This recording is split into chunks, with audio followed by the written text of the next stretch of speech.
მუდმივი გადაღლა, შფოთვა, გამოფიტულობა და განცდა იმისა, რომ მორჩა, არაფერი აღარ გამოგივათ. რა იწვევს თქვენი სასიცოცხლო ენერგიის დაკარგვას? რა გავლენა აქვს ამას თქვენს ცხოვრებაზე და როგორ უნდა დაიბრუნოთ ის? ურთიერთობები, სადაც ბედნიერი კი არა, უბრალოდ საკუთარი თავიც აღარ ხართ.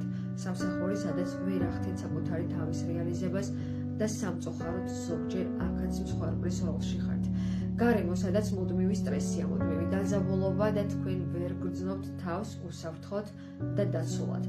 გარდა მძიმე დრამა ამბებისა არის რამდენიმე ერთი შეხედვით უმნიშვნელო დეტალი, რომელიც თქვენი ცხოვრების ენერგიას ასევე მნიშვნელოვნად იბარავს. საკუთარი თავის მუდმივი განგითხვა, ყოველთვის სხვისთვის შედარება, სხვების განგითხვა, თქვენი და სხვისი ცხოვრების გარჩევა, საკუთარი თავის მიუღებლობა, მიუღწეველი მიზნები და ოცნებები, რომლებიც დღემდე გაწუხებთ, გაწერილი და შემდეგ გადადებული ცხოვრება. მოკლედ, რამდენიმე მნიშვნელოვანი და უმნიშვნელო ამბავი, რომელიც სასიცოცხლო ენერგიას გართმევთ.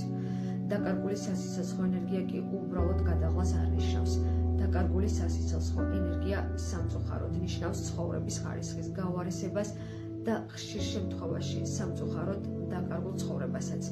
გამოდის, რომ თქვენ საკუთარი თავისთვის არა, სხვისთვის ცხოვრობთ. გამოდის, რომ თქვენ მართლა მსხვერპლის როლში ხართ. ხოდა ყოველთვის საკუთარი თავი აერჩიეთ. მესმის ძალიან რთულია რადიკალური ნაბიჯების გადადგმა, მაგრამ ეცადეთ და დატოვეთ გარემო, სადაც არ ახართ ბედნიერი, გარემო, სადაც არ ახართ რეალიზებული, გარემო, სადაც არ ახართ მშვიდი, არ ახართ კმაყოფილი. მესმის კიდევ ერთხელ თქვათ, რომ რთულია ეს ყველაფერი, მაგრამ დაიწყეთ თუნდაც პატარა ნაბიჯებით. დაიწყეთ და დაუბრუნდეთ საკუთარ თავს. დაუბრუნდეთ საკუთარ თავს და დაუბრუნდეთ მას სასიცოცხლო ენერგია.